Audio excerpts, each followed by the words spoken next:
Chennai super Kings గురించి కాస్త మాట్లాడుకోవాలి. వాళ్ళ మ్యాచ్లు ఏంటి? మొదట ఆర్ఆర్తో అసలు ఇది ఒక మౌత్ వాటరింగ్ క్లాష్, ఎందుకో డీటెయిల్గా మాట్లాడడం. తర్వాత పంజాబ్ కింగ్స్ తోటి ఉంది. ఇది చెన్నైలో వాళ్ళ ఫస్ట్ హోమ్ గేమ్. కిక్కిరిసిపోతుంది, డౌట్ లేదు. అక్కడ చిదంబరం స్టేడియం ఇంకా అసలు ప్యాక్డ్, జామ్ ప్యాక్డ్గా ఉంటుంది. ఆర్సీబీ సిఎస్కే అస్సలు సిస్సలైన సదర్న్ డాబీ ఇది. ఏప్రిల్ 5వ తారీఖున బెంగళూరులో match and CSK versus DC చెన్నైలో. ఆహా, అసలు వీళ్ళకి ఎలా ఎంత బాగా సెట్ చేసి పెట్టారంటే Suman, starting with the first game RR CSK, అక్కడ ఆ ట్రేడ్స్ జరిగిన రెండు టీమ్స్ మధ్యనే మ్యాచ్ ఆర్గనైజ్ చేసిన వాళ్ళు ఎవరైతే షెడ్యూల్ చేశారో వాళ్ళకి ఫస్ట్ ఒక హ్యాట్స్ ఆఫ్ వేసుకోలేము. నిజంగా హ్యాట్స్ ఆఫ్ చెప్పాలి వాళ్ళకి. Just imagine the emotions of the player. Sanju Samson ఇన్ని రోజులు ఆర్ఆర్ వేసుకున్న జెర్సీ, ఎల్లో జెర్సీ వేసుకొని, అవతల పక్క Ravinder Jadeja pink colour Jersey వేసుకొని, అసలు అది ఆ వైబే డిఫరెంట్ ఉంటుంది. ఫ్యాన్స్ కూడా ఇమోషన్స్ ఆ వెరీ ఐపీఎల్ లో వి కాన్ సే ఇమోషన్ అని చెప్పేసి ప్లేయర్స్ కీప్ ట్రేడింగ్ అటు ఇటు అవుతా ఉంటుంది. కానీ that matters a lot. Again CSK ఈసారి they are coming up with a very young team. Last year టేబుల్లో దే స్టూడ్ లాస్ట్. ఇంతవరకు ఎక్కువ హిస్టరీ ఆఫ్ ఐపీఎల్ లో జరగలేదు. సో చాలా గేమ్ ప్లాన్స్ మార్చేశారు, అగ్రెసివ్ ఆడుతున్నారు ఐపీఎల్ లో. చాలా ఇంతకుముందు 10 overs మెల్లిగా తర్వాత కొట్టే మొత్తం బ్యాటింగ్ యూనిట్ ఇప్పుడు మొత్తం టేబుల్స్ టర్న్ చేశారు. ప్లేయర్స్ ఎట్లా పిక్ చేశారంటే మొత్తం ఫాస్ట్ ఆడే ప్లేయర్స్ ని పిక్ చేశారు. బౌలింగ్ యూనిట్ మంచిగా ఉంది, ఫాస్ట్ బౌలింగ్ యూనిట్ ఎస్పెషల్లీ చాలా మంచిగా ఉంది.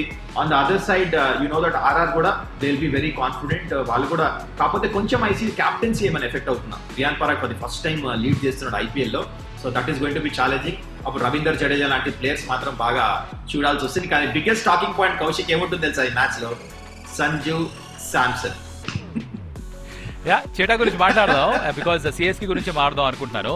ఒకప్పుడు దీన్ని డాడీ జార్మీ అనేవాళ్ళు, ఇది బేబీ జార్మీగా మారిపోయింది. ఇప్పుడే మీరు చెప్తున్నారు, నింపేశారు హిట్టర్స్ తోటి, పైగా యంగ్స్టర్స్ తోటి నింపేశారు. ఆయుష్ మాత్రే మొదలు పెట్టుకోండి, వాళ్ళు బ్రూవిస్ మీరు చూస్తూ పోతే the place a pick. Prashant అవ్వచ్చు, కార్తిక్ అవ్వచ్చు, ఆల్ యంగ్స్టర్స్. సో వాళ్ళు కంప్లీట్ గా షిఫ్ట్ చేస్తారు. ఇన్ఫాక్ట్ మనం వరల్డ్ కప్ లో అక్కడ చూసిన పిచెస్ చూసినా కూడా అది కూడా హై స్కోరింగ్ పిచెస్ గా మారిపోయాయి. టర్న్ గట్రా జాంతానే అంటున్నారు, ఓన్లీ 6, 4 స్ట్రైక్ రేట్ పెంచాలంటున్నారు. అంతే, దీంట్లో సందేహమే లేదు. అయితే సిఎస్కే ఎందుకు గేమ్ ప్లాన్స్ మార్చారంటే ఇంతకుముందు టెంప్లెట్ వాళ్ళకి సూట్ అవ్వట్లేదు. That's not working. చూస్తాం లాస్ట్ కపుల్ ఆఫ్ ఇయర్స్ నుంచి. అందుకనే గేమ్ ప్లాన్స్ మార్చి అలాంటి ప్లేయర్స్ ని ఎంచుకున్నారు వాళ్ళు. ఏంటంటే అగ్రెసివ్ ఆడాలి at the top. Sanju Samson మంచి ఫామ్ లో ఉన్నాడు. ఋతురాజ్ మరి చూడాలి, నెంబర్ 3 వస్తాడు నా ప్రకారము. అండ్ దాంతో యూ గాట్ అదర్ ప్లేయర్స్ మంచి ఫామ్ లో ఉన్న డొమెస్టిక్ ప్లేయర్స్, హైయెస్ట్ డబ్బులు ఇచ్చి కొనుక్కున్నారు అలాంటి ప్లేయర్స్ ఉన్నారు. సో ప్రశాంత్ వీర్ లాంటి చూడు, లెఫ్ట్ ఆన్ స్పిన్ కూడా వేస్తారు, లోడర్ లో బ్యాటింగ్ చేస్తాడు. They got brilliant fast bowlers. ఒక 7 bowlers ఉన్నారు వాళ్ళ దగ్గర. Powerplay specialist, middle overs లో కూడా మంచి స్లోర్ వన్ చేసే నేథన్ ఇల్లిస్ లాంటి బౌలర్స్ కూడా. Good spinners, I won't say extraordinary spin unit. Noor Ahmad ఉన్నాడు. So they have focus more on firepower at the top. అంటే వరల్డ్ కప్ లో మనం పిక్చర్స్ చూసాం, రీలే చేశారు ఈసారి.